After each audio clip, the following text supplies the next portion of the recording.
ਆ ਕਿ ਸਿੱਖ ਜਿਹੜਾ ਹੈ ਚੜ੍ਹਦੇ ਪੰਜਾਬ ਦਾ ਉਹ ਅੱਜ ਵੀ ਲਹਿੰਦੇ ਪੰਜਾਬ ਨੂੰ ਆਪਣਾ ਦੂਜਾ ਘਰ ਸਮਝਦਾ। ਉਹ ਕਹਿੰਦੇ ਨੇ ਕਿ ਚੜ੍ਹਦਾ ਪੰਜਾਬ ਤੇ ਲਹਿੰਦਾ ਪੰਜਾਬ ਦਰ ਹਕੀਕਤ ਇੱਕੋ ਹੀ ਮਾਂ ਦੇ ਦੋ ਪੁੱਤਰ ਨੇ, ਇੱਕੋ ਹੀ ਮਾਂ ਬੋਲੀ ਹੈ, ਇੱਕੋ ਹੀ ਸਕਾਫਤ ਹੈ। ਅੱਜ ਜਿਹੜਾ ਉੱਥੇ ਵੇਖਿਆ ਸਾਰਾ ਗੱਲਬਾਤ ਕੀਤੀ ਹੈ ਕਿਉਂਕਿ ਇਹ ਬੜਾ ਅੱਜ ਇਸ ਵਾਸਤੇ ਵੀ ਅਹਿਮ ਸੀਗਾ ਕਿ ਜਿਹੜੀ ਕੁਝ ਹਫ਼ਤੇ ਪਹਿਲੇ ਇੰਡੀਆ ਤੇ ਪਾਕਿਸਤਾਨ ਦੀ ਜੰਗ ਹੋਈ ਹੈ, ਉਸ ਤੋਂ ਬਾਅਦ ਪਹਿਲੀ ਦਫਾ ਜਿਹੜਾ ਹੈ ਬਾਰਡਰ ਖੁੱਲ੍ਹਿਆ ਹੈ ਔਰ ਬਾਰਡਰ ਪਾਰ ਤੋਂ ਸਿੱਖ ਯਾਤਰੀ ਆਏ ਨੇ। इस दफ़ा तकरीबन 2400 सिख यात्री जोड़े ने उस वाघा दे रास्ते जोड़े हैं वो पहुँच चुके हैं। उन्होंने मुख्तलिफ बसें बिठा के उन्होंने मकामात तक पहुँचाता गया जितों कल सुबह उन्होंने ननकाना साहब पहुँचणगे। यात्रियों के नाल जो गल हुई है तो पाकिस्तान के हवाले दे नाल उन्होंने इंडियन हुकूमत के हवाले नाल भारतीय पंजाब के हवाले तो मिले जुले तसरात ने, लेकिन एक चीज़ जी है ना वो सारियां दी जिहड़ी सी इक्को ज़बान सी वो ये सी कि पाकिस्तान ते पंजाब ने कभी अपना दिल छोटा नहीं किया, कभी अपनी सोच तंग नहीं की और हमेशा खुलियां बाहों के नाल ते खुले दिल के नाल साडा इस्तकबाल किया। उत्थे बहुत सारे लोगों नाल गल हुई, जैसे मिसाल के तौर पर एक फैमिली सी ਜਿਹੜੀ कि फैसलाबाद तो तलक रखती है। वो अपने उन्होंने ਜਿਹੜੇ दादा जी सी ਜਿਹੜੇ उन्होंने वालद साहब सन वो फैसलाबाद की पैदाइश सी उन्हों की। वो गल करते हुए उन्होंने अखां 'ਚ अथरू आए हुए सन। कहते सन कि साडा तो दिल करता है कि असी उसी जगह ते उसी पिंड जाइए जिथे साडे वडेरे ਜਿਹੜੇ सन वो पैदा होए रहे, जिथे असी ਜਿਹੜਾ अज भी उत्थे निशानियां है ने।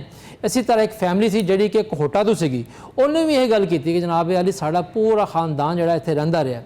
अच्छा सिख यात्रियों की खास गल ये आ कि जदों वो पंजाब की गल करते साढ़े लहंदे पंजाब की उन्होंने अखां रोशन हो जांदियां, उन्होंने लफ्ज़ जी ज़बान है वो होर मिठास आ जाती है। लेकिन जदों उन्होंने गल करिए कि असीं तो कर रहे हैं, असीं तो चलो तुहाड़ी मेहरबानी है कि तुसीं साडे पाकिस्तान नूं पंजाब नूं चंगा कहंदे पे हो, लेकिन अपने पंजाब की ते अपनी मोदी सरकार की सुनाओ, भारतीय सरकार की तो उस वेले किस्से कहानियां होर निकलते हैं।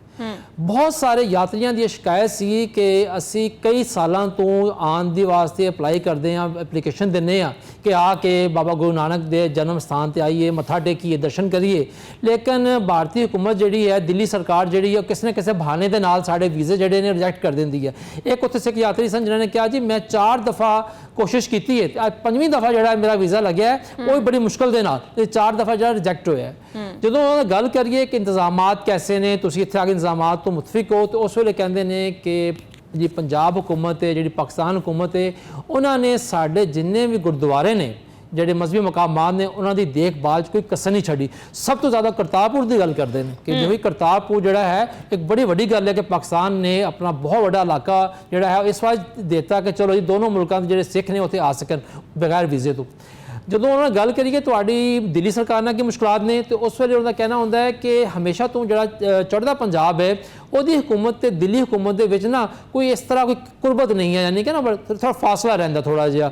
ਹੁਣ ਜਿਸ ਤਰ੍ਹਾਂ ਕਿ ਇੱਕ ਗੱਲ ਮਤਲਬ ਇੱਕ ਮਿੰਟ ਰਿਜ਼ਵਾਨ ਸਾਹਿਬ, ਮਤਲਬ ਹੈ ਕਿ ਉਹ ਜਿਹੜੇ ਚੜ੍ਹਦੇ ਪੰਜਾਬ ਦੀ ਗੱਲ ਕਰਦੇ ਨਾ ਤੁਸੀਂ, ਹਾਂਜੀ ਚੜ੍ਹਦੇ ਪੰਜਾਬ ਦੇ ਵਿੱਚ ਪੰਜਾਬੀਆਂ ਦੇ ਨਾਲ ਜਿਹੜਾ ਨਾ ਉਹ ਦਿੱਲੀ ਦੀ ਜਿਹੜੀ ਨਾ ਉਹ ਲੱਗਦੀ ਹੈ ਬਹੁਤ ਜ਼ਿਆਦਾ, बहुत ज़्यादा जी। अच्छा बहुत से किस्से कहानियां मैं कि तुहानूं गल सुनाना ना उन्होंने उन्होंने तुसीं अपने इंटरव्यू गल की है किसान तहरीक की। अज जिहड़े सिख यात्री आए ने उहदे विच बहुत सारे लोग जिहड़े सन वो वाही बिजी करते हैं, वो किसान सन।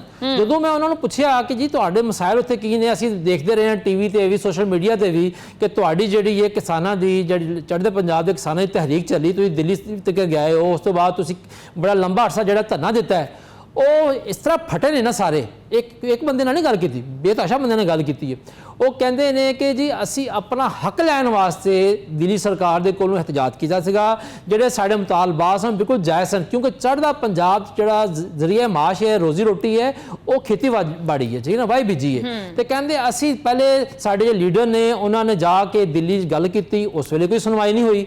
फिर उस तो बाद मजबूर असीं धरना दिता तो उल्टा साडी गल सुनन ते उन्होंने सानू गिरफ्तारियां शुरू कर दियां। एक बंदे ने तो अपने जिस्म ते निशान दिखाया ਜਿਹੜਾ ਕਹਿੰਦਾ ਹੈ ਕਿ ਜਿਸ ਵੇਲੇ ਅਸੀਂ ਧਰਨਾ ਦਿੱਤਾ ਸੀਗਾ ਤੇ ਸਾਡੇ ਤੇ ਲਾਠੀ ਚਾਰਜ ਹੋਇਆ ਤੇ ਉਹਦੇ ਨਿਸ਼ਾਨੇ ਜਿਹੜੇ ਮੇਰੇ ਪੱਕੇ ਰਹਿ ਗਏ ਨੇ। ਉਹਨਾਂ ਨੇ ਕਿਹਾ ਜੀ ਸਾਡੇ ਮੁਤਾਲਬਾਤ ਜਿਹੜੇ ਨੇ ਅੱਜ ਵੀ ਦਿੱਲੀ ਸਰਕਾਰ ਨਹੀਂ ਮੰਨਦੀ। ਜਿਹੜਾ ਚੜ੍ਹਦੇ ਪੰਜਾਬ ਦਾ ਚੀਫ ਮਿਨਿਸਟਰ ਹੈ, ਸੀਐਮ ਹੈ, ਉਹ ਆਪਣੀ ਤਕਾਰੀਰ ਦੇ ਵਿੱਚ ਕਈ ਦਫਾ ਕਹਿ ਚੁੱਕਿਆ ਹੈ ਕਿ ਦਿੱਲੀ ਸਰਕਾਰ ਜਿਹੜੀ ਹੈ ਉਹ ਚੜ੍ਹਦੇ ਪੰਜਾਬ ਦੇ ਨਾਲ ਕੋਈ ਚੰਗਾ ਸਲੂਕ ਨਹੀਂ ਕਰ ਰਹੀ।